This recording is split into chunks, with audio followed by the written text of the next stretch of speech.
अहमता ममता को त्याग करके फिर सब काम करो तो कचरा इकट्ठा होगा नहीं और खाली हो जाएगा, सद्बुद्धि आ जाएगी। फिर कोई कुछ भी करे तुमको चिंता नहीं होगी। अहंकार के कारण ये होता है कि मेरा नुकसान हो रहा है, मेरे बच्चे मेरा कहना नहीं माने, मेरे आदमी मेरा कहना नहीं मान रहा है, ऐसा नहीं हो रहा वैसा। ये अहंकार का काम है। ममता का काम है यही बिगाड़ का ही कारण है।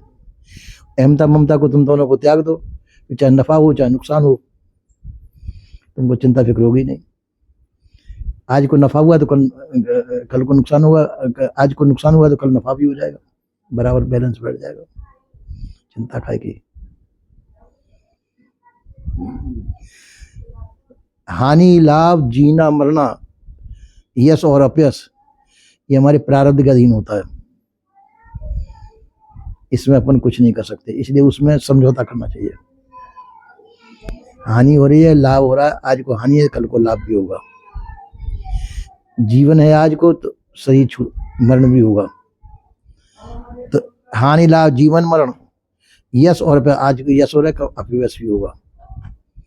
ये प्रारब्ध के अधीन है, ये किसी के हाथ में नहीं है, ये होगा ही होगा। तो उसकी चिंता फिर छोड़ देनी चाहिए।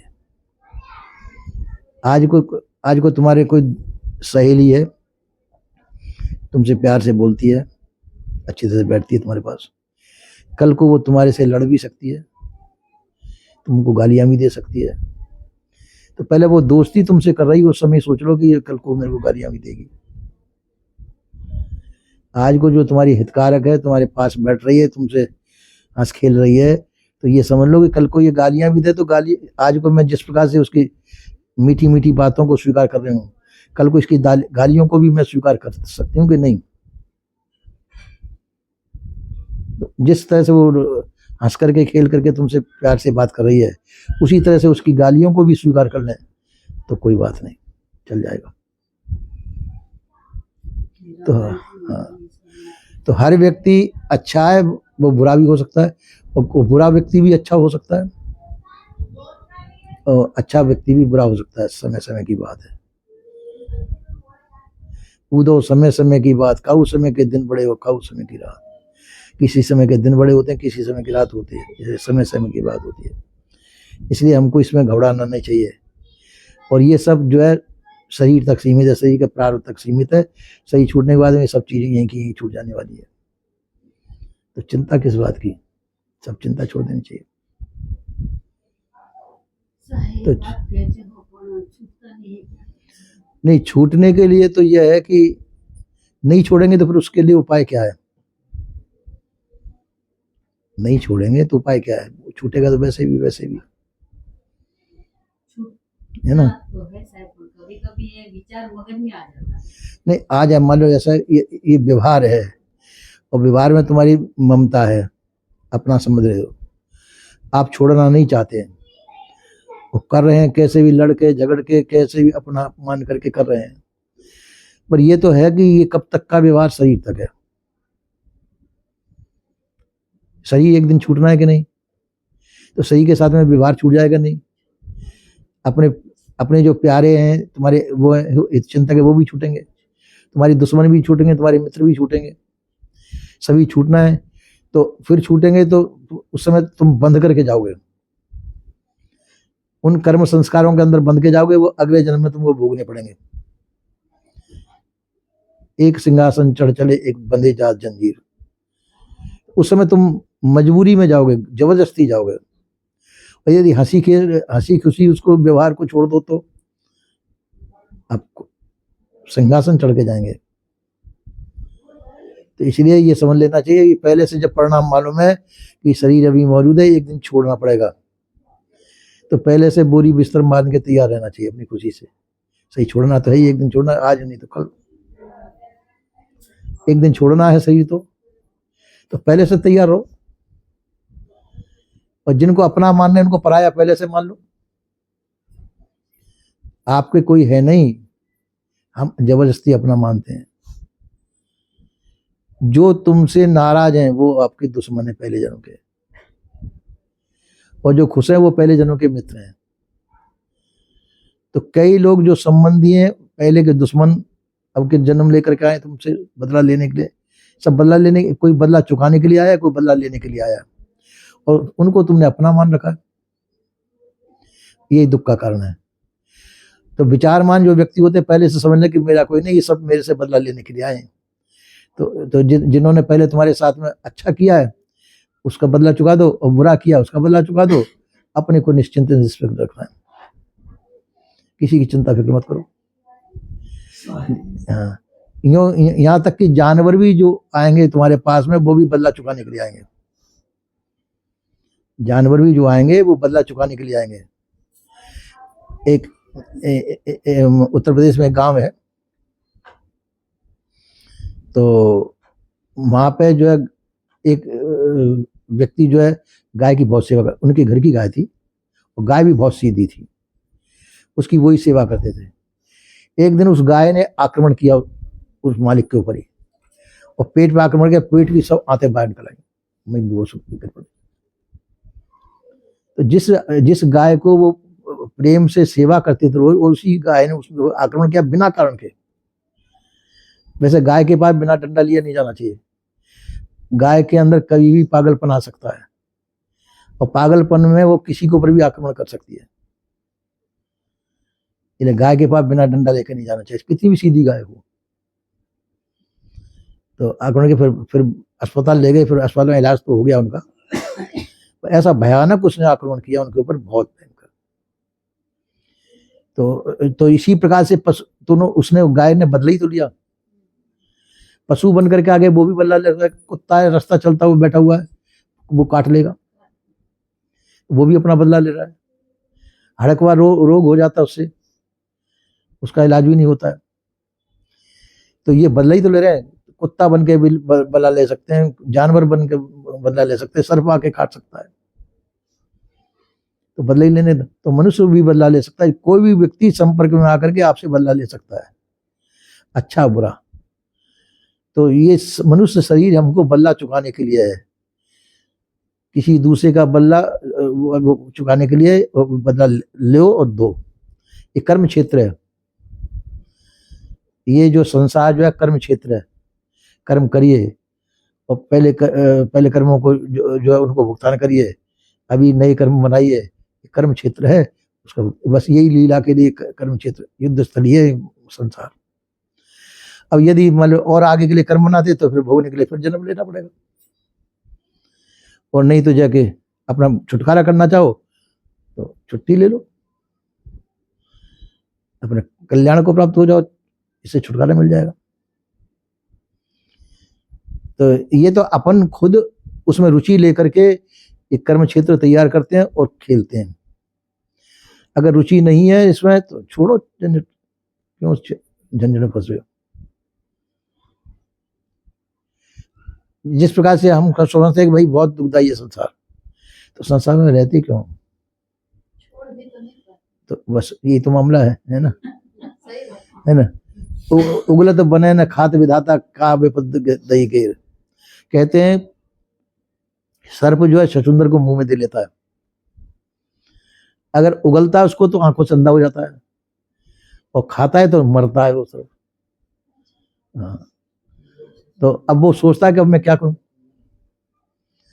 उगलूंगा तो मैं अंधा हो जाऊंगा, आंखों खाऊंगा तो मैं मर जाऊंगा उसको। तो वो स्थिति हो जाती है संसार में, न उसको उगलते बनता है न खाते बनता है, संसार को न त्यागते बनता है न ग्रहण करते बनता है। ग्रहण करें तो बच्चों की गालियां सुनो, उनकी बीवियों की गालियां सुनो, और रिश्तेदारों की गालियां सुनो, हैं तो वही तो, कोई दुख देगा कोई सुख देगा। तो अब अपना अपना बदला लेने आए तो वो करेंगे, वो तो बदला लेंगे। आप कहेंगे हम किसी से कुछ नहीं कहेंगे, अरे तुम मत को किसी से, पर वो और बदला लेने वाले तो तुमसे बदला लेंगे ही लेंगे, उसमें क्या करेंगे? वो बदला लेंगे। वैसे आकर के गाली देने लग जाएंगे, पड़ोसी गाली देने लग जाएंगे, रास्ते चलते हुए गाली देने लग जाएंगे, फिर क्या करोगे? इसी प्रकार से हिम्मत नहीं आनी चाहिए, समझ लेना चाहिए ये अनुकूल और प्रतिकूल परिस्थितियां हैं, हमारी कर्मों का भोग है प्रारब्ध का, उसको दोनों के लिए तैयार रहना चाहिए। अनुकूल परिस्थितियों को भी भोगने के लिए तैयार रहना चाहिए, प्रतिकूल परिस्थिति को भोगने के लिए तैयार रहना चाहिए। दुख सुख दोनों को भोगना चाहिए पड़ेगा, क्योंकि शरीर बना ही पाप और पुण्य से, पाप और पुण्य दोनों संस्कारों से शरीर बना है। पाप का फल होता है दुख और पुण्य का फल होता है सुख। तो खाली पाप से भी शरीर नहीं बन सकता, पुण्य से भी शरीर नहीं बन सकता। पाप और पुण्य दोनों को मिलकर के बना शरीर, और दोनों का फल इस शरीर से भोगना पड़ेगा। और जो फल, जो अहंकार से इस कर्मों को करोगे, आगे कर्म बनेंगे, वो जन्म होगा। वो अहंकार को छोड़ करके फिर कर्म करेंगे तो कर्म नहीं बनेंगे, नहीं भुगतना पड़ेगा। तो अहंकार रहित कर्म करें, कर्म करें।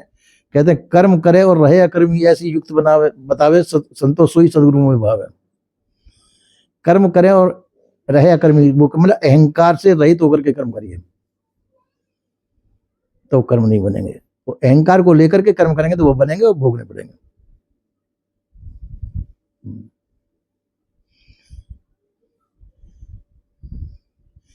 जैसे थोड़ी देर के लिए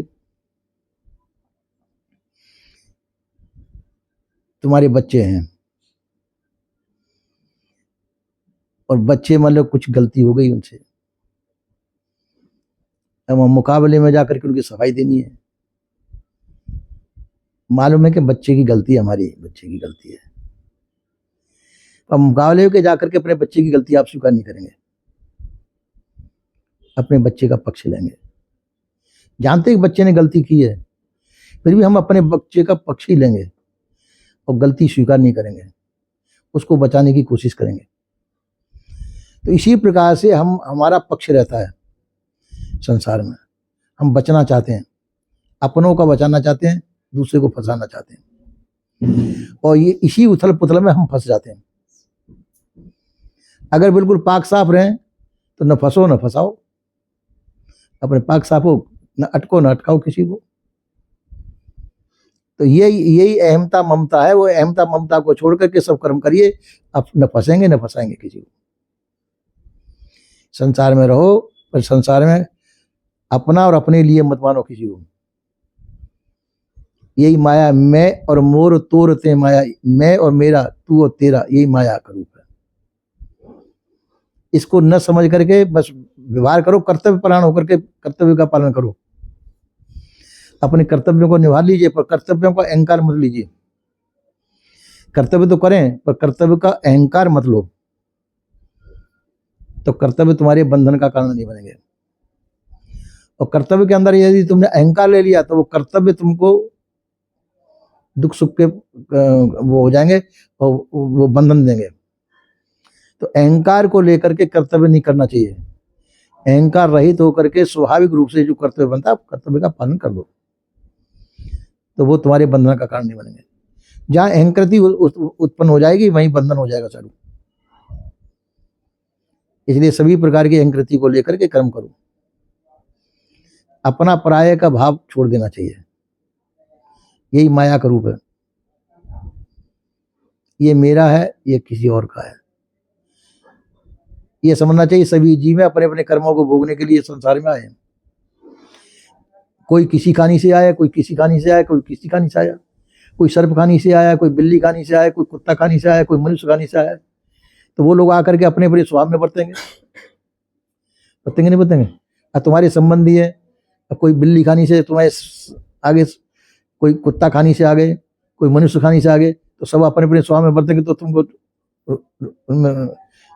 रह सकते हैं। वो अपने अपने स्वभाव में बरत रहे हैं, तो तुम्हारे वो सरदर्द बनेंगे नहीं बनेंगे। अब उनमें शामिल रह सकते हैं, उससे अलग होना पड़ेगा, अलग होना पड़ेगा। यही संसार है। और शामिल होगे तो रोज कलेश होगा, झंझट होगा। और अलग हो गए तो लोग बाग बुराई देंगे। इसलिए अलग भी नहीं हो सकते, शामिल भी नहीं रह सकते। ऐसी स्थिति में संसार में रहना पड़ता है। तो यही झंझट है। इस झंझट को संभालते हुए सजते, इसमें विवेक काम देता है। विवेक पूर्वक सब काम करना चाहिए। उसमें विवेक क्या कहता है कि कोई बोल है, कोई ढोल है, कोई दायरे से दूर, कोई स्तुति निंदा करे, कोई ज्ञानी, कोई कूड़। तो ये अपने अपने व्यक्ति अपने अपने संस्कार के अनुसार, जैसे जैसे योनि स्वभाव गुण लक्षण के अनुसार वो बर्ताव करेंगे आपके साथ में। तो आपको सब कुछ सहन करने की क्षमता हो तो उनके बीच में रहिए, और रहना पड़ेगा। साहब आप क्या कहते हो कि रहिए और रहना पड़ेगा? આપણે તો એ જ પરિસ્થિતિ છે संसाરમાં तो આપણે क्या छोड़ देंगे? और जो आपका ज्ञान है गुरुजी वो काम करता है। नहीं, अमल नहीं रहेंगे तो क्या करोगे? क्या करें? रूटीन तो हमें इसी प्रकार से रहना क्यों पड़ेगा? मोहवश, मोहवश हमको रहना पड़ेगा। वहां सास बहू में लड़ाई हो जाए और खूब कटाकट की लड़ाई है, और बच्चा रो रहा है, उसकी माँ ने उसको पिटाई कर दी और रो रहा है, तो भले ही लड़ाई है सास बहू में, तब भी सास जाके बच्चे को उठाएगी गोद में, और वो बहू गाली दे रही है सास को, और फिर भी बच्चे को, उसका नाती है वो, तो उसमें उसका ममता है ना। सही बात है। मेरा बच्चा है ना, उसकी माँ गाली देती है तो मैं ले लेती हूँ उसके पास से। और मेरे पास उसकी माँ रो रही है तो नहीं लेती है तो मैं ले लेती हूँ। बस यही माया है, हैं? हाँ, यही माया नहीं छूटती है, ये माया में हम बंधे हुए हैं। अब देखो, पशुओं की माया बहुत थोड़ी है। पशुओं के बच्चा पैदा हुआ, कब तक माया रहती है? जब तक वो स्वतंत्र नहीं होते, दूध पीना नहीं छोड़ते। अब दूसरा बच्चा उनका आ जाए तो पहले बच्चे का मोह छूट जाता है उनका, पहले बच्चे का मोह छूट गया उनका। और मनुष्य की माया, बच्चे के बच्चे हो जाए, फिर बच्चे के बच्चे हो जाए, फिर बच्चे के बच्चे हो जाए, नाते रिश्ते गोते हो जाए, जब तक मरे, जब तक खुद नहीं मरे, जब तक उनके संबंधियों के मोह हो जाएंगे पैदा, उसका भात देना, उसका पक्ष देना, पक्ष देना जाकर के, है ना, तो कितना बड़ा झंझट है मनुष्य के पीछे। तो मनुष्य शरीर में कल्याण कर सकता है व्यक्ति, करना चाहे तो, और पशु खानी में कल्याण नहीं कर सकता है। पर माया उसके पीछे नहीं है, पशुओं के पीछे माया थोड़ी है उनके पीछे, बहुत कम है। और मनुष्य की माया बहुत लंबी है, पर कल्याण मनुष्य कर सकता है।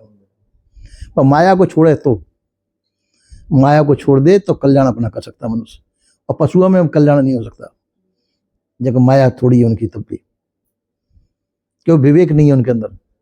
और मनुष्य के अंदर विवेक है। अगर चाहे मोह को छोड़ दे तो अपना कल्याण कर लेगा मनुष्य। मोह को छोड़ दे तो मनुष्य कल्याण कर सकता है, और मोह मनुष्य का छूटता नहीं है।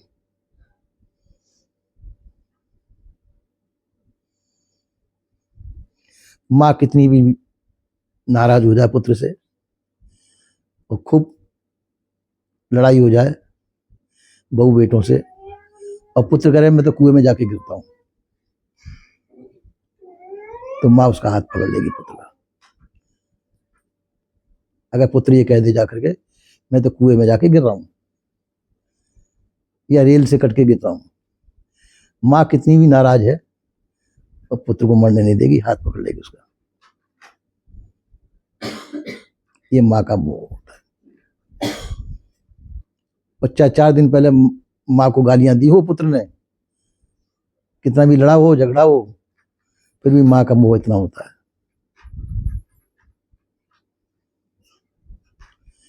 यही संसार की माया है, और संसार की माया छूटती नहीं है, इसलिए कल्याण नहीं हो सकता। जबकि मनुष्य देह में कल्याण हो सकता है और अन्य खानियों में नहीं हो सकता। मनुष्य चाहे तो कल्याण अभी इसी समय कल्याण हो सकता है, ज्यादा देर की बात भी नहीं है। ये मोह ममता आसक्ति को छोड़ दो, विषयों की वासना छोड़ दो, भ्रम भूल कल्पना को छोड़ दो, अभी कल्याण हो जाएगा। पर छूट जाए तो, और ये छूटेंगे नहीं। तो सरल है बहुत, मनुष्य देह में कल्याण होना सरल और स्वाभाविक है, और अन्य खानियों में कल्याण नहीं हो सकता। पर हम कल्याण करना नहीं चाहते। संसार का मोह हम छोड़ नहीं सकते, इसलिए कल्याण नहीं होता।